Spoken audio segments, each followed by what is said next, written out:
Tata Motors has often set the stage of India's auto story, right from launching a Nano to launching a coupe, and with the latest edition of Harrier EV. Where is Tata Motors headed next in the India division?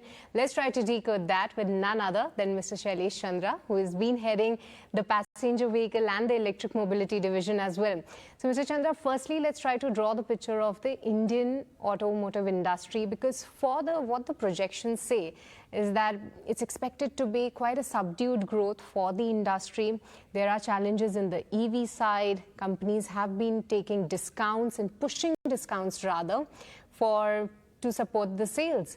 Where are you placed, and which segments do you believe will support the growth this time? Yeah, I think, after strong growth that we had seen post-COVID, there has been moderation that we have seen in the last 2 financial years. In FY24, we saw the industry moderating down to 8% from double-digit growths, and then last year it was just 2%. This year also we are pretty much seeing similar kind of muted growth, and what might sustain is the segmental shift that we have been seeing in the past few years. And that actually brings me to the second part of your question: which segment might still see or will it still do well as compared to a muted growth that we expect from the industry? Seems to be SUVs. And from a powertrain perspective, we see CNG as doing better than what the industry would be doing. As far as EV is concerned, I think in the second half of the last financial year, we did see revival, although the growth was very muted in the first half of the last financial year because of a lot of negativity globally around EVs, right, and a lot of debates around hybrid versus EV. But in the second half, as multiple manufacturers came with electric vehicle launches, the market picked up, and FY20, the growth rate of EV segment was about 19%, which was much better than a 2% overall industry growth. So with all the new launches, I think the industry should be growing on the EV side also. As far as Tata Motors is concerned, I think this is a strong year for us in terms of product cycle, both on the ICE side as well as EV side. On the EV side, we are optimistic because we are seeing a very strong demand in the high segment of EVs, right? We fragmented into 3 parts, which is entry segment, which is more a city kind of a car, where you have products like Tiago EV or a Punch EV. Then you have a mid segment, which is 12 to 20 lakh price point segment, where you have relatively cars with higher range but slightly higher price point.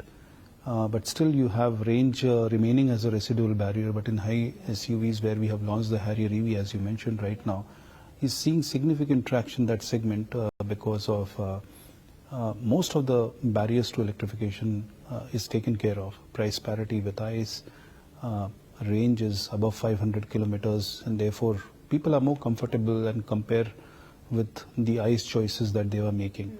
So given that we have positioned our products very strongly in each of these 3 segments, I think we are quite optimistic about EVs also.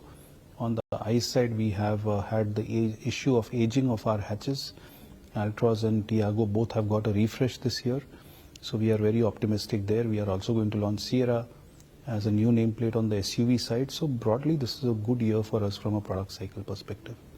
Well, yes, exciting product launches that are lined up. But how do you plan to fill the product gaps with the upcoming launches? Because we are aware, like Harrier launches through, Sierra will be next. But for your upcoming launches and refreshers, any new category that you will be focusing? Of course, recently we had our Investors Day, and we shared our ambition of attaining 18 to 20% market share by 2030. And we also shared that today we have about 8 nameplates, and additional 7 new nameplates will be launched. One of them is, of course, Sierra. But then we also have showcased 2 concepts on Avinya on the electric vehicle side.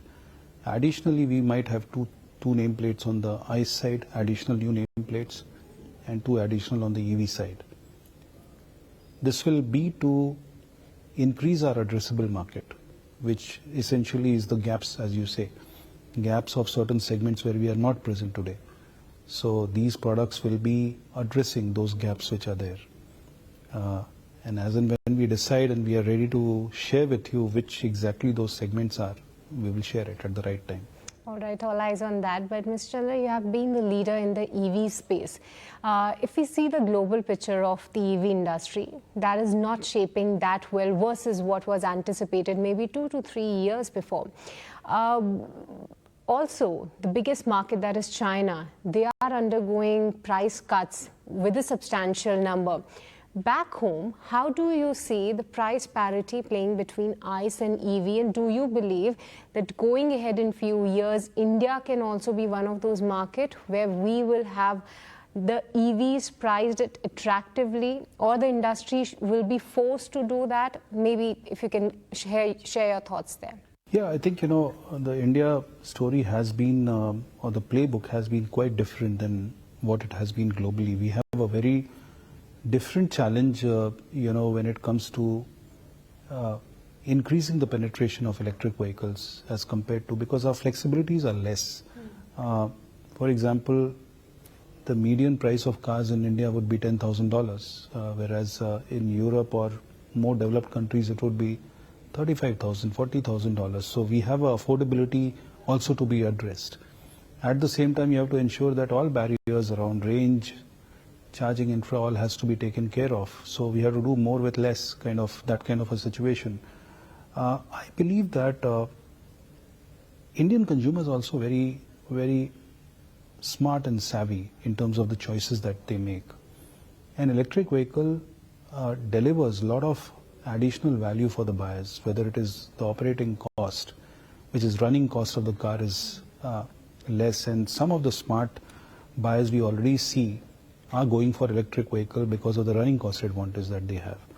Eventually, as the awareness increases on the electric vehicle side, they will realize that you get significantly high durability.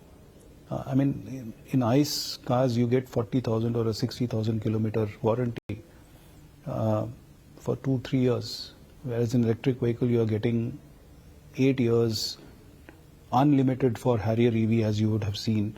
So people will understand that EVs are the smartest choice going forward. But this requires the cycle of, we need to go through the cycle of awareness creation, more comfort being given to the customer as the penetration increases, overcoming some of the barriers on charging infra side and all. I think all in combination will ensure that electric vehicles really succeed.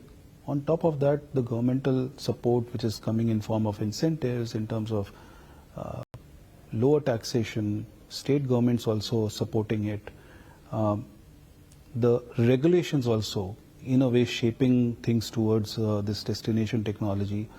I think going forward, while initially there will be challenge because of awareness, because of uncertainties related to a new technology, eventually I think EVs are going to prevail.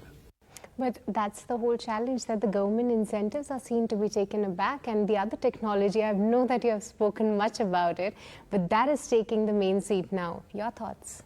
No, jury is out on that. Let's see, it's too early to comment based on certain articles. I strongly believe that long-term direction that any country would take is towards a zero emission technology, and that is the need for net carbon zero. If you have to really address the issue of climate change, there is no other option. So policies have to support that.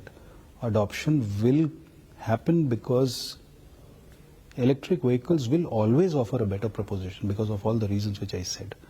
So it's a matter of realization. It is a matter of awareness which will keep increasing, which will eventually lead to people adopting electric vehicle. But yes, there will be a transition period for this, where all kind of technologies will have their space. CNG, nobody felt that it is going to grow at the rate at which it is growing. So there will be certain technologies which will do well. In the interim, eventually I think there's no doubt in mind that destination would be electric. All right, all eyes on that. And lastly, Mr. Chandra, your thoughts on rare earth issue, because I think in the past 2 years, auto industry has seen a lot, from semiconductor to a demand slump now, and then the new devil, that is rare earth issue. How well are we placed on that? For how many months do we have the inventory still? And what is the medium term, maybe sort of a plan to replace or have an alternative supplier for that? No, in short term, the only, lever that auto companies are relying on is the stock left, right? For different components and some readjustment of production of different models. I think, therefore, it will vary from one OEM to the other. And for as far as we are concerned, I think we have coverage for next few months. And we believe that in short term, all the efforts of the government, they have been supporting, us a lot through SIAM and ACMA. We are really coordinating with them.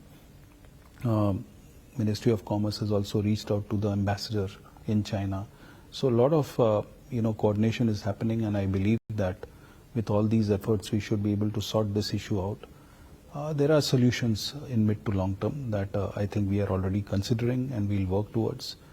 Some work we'll collaboratively do with the government, but eventually the idea would be to reduce the dependence on these high rare earths.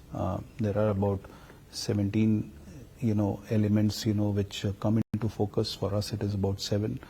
And we are seeing how we can start reducing the constitution of these elements in the components in which it is where there is exposure, and if possible, if we can just completely avoid the use of these high rare earth and find alternatives, those would be the mid to long term actions that we'll have to take. All right, all eyes on that. But thank you so much for taking the time out and speaking with us. Thank you.